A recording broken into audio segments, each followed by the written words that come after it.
Welcome back, guys, to the second lecture of analyzing graphs for logarithms. So in our previous lecture we got a small concept of how a graph looks like. So we got a concept that okay, our logarithmic graph looks something like this. So it is increase. So we have defined that x cannot be negative for our logarithmic graphs, neither can it be 0. So the domain of a logarithmic graph is always greater than 0. So that is what we have defined. And what is the range? It is from going from plus infinity to minus infinity. So the range is defined as minus infinity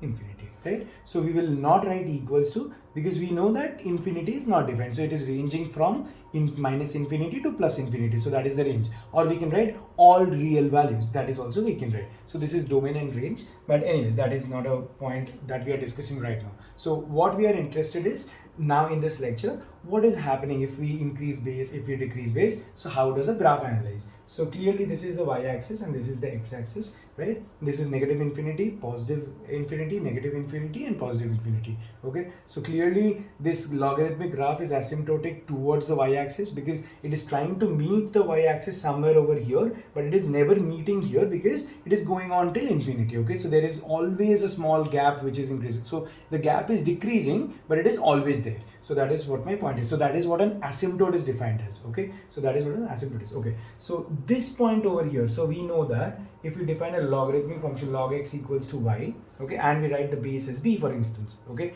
so can I write that by formula b equals to this? So this was there from the whole point, like where we started logarithms. So this was this. So that I am specifically writing the same thing over here. So b to the power y equals to x. So now everybody knows that, okay, so this x-axis where the line meets the x-axis will have a y coordinate of 0.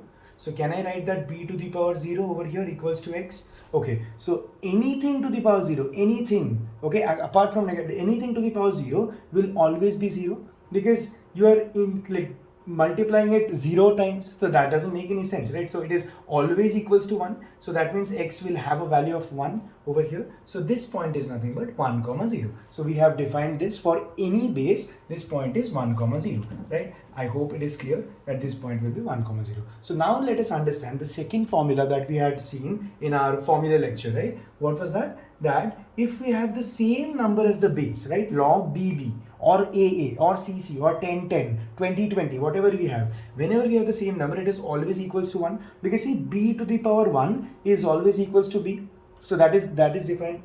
We are 100% sure that this is what happens, right? I am sure you understand, you remember this. So this is the second formula. If you don't remember, go back to the formula. So log of bb is always equals to 1, right? Now see the beauty of this. So if I say that, okay, so can I understand and write down that this is log 2 equals to 1? Everybody will agree that this is equals to 1 because log is defined for all positive values, right? All positive values it is defined. So this is 100% correct, right? So 2 to the power 1 equals to 2, everybody will agree, right? So if I write that, then what was this? Log of x equals to y. So this was our y value and this was our x value. So this point will be 2 comma 1. So for x equals to 2, this will be 1, right? So this value over here is 1 and this value over here is 2. So we have, for whenever we have the base as 2, so we have a y equals to 1 at this point.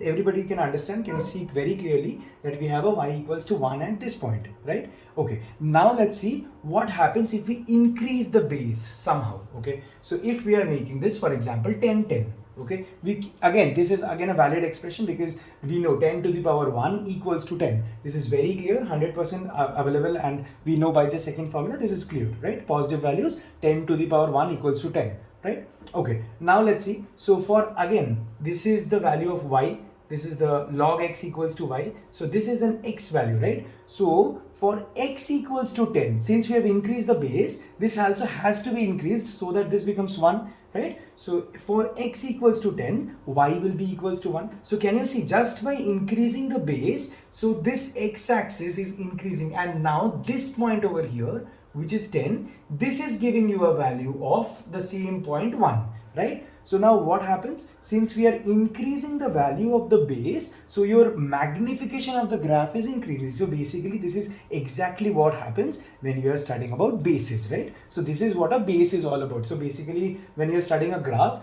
every graph has 10 small divisions, for instance, right? So that is a 10 base. Now if you're taking a bigger graph and you're looking at, okay, let's take only 2 divisions per graph, so that is a base 2 graph, right? So like that we can define, okay, so this is what is happening according to the basis of a graph, or in a base of a graph. This is basically what is happening.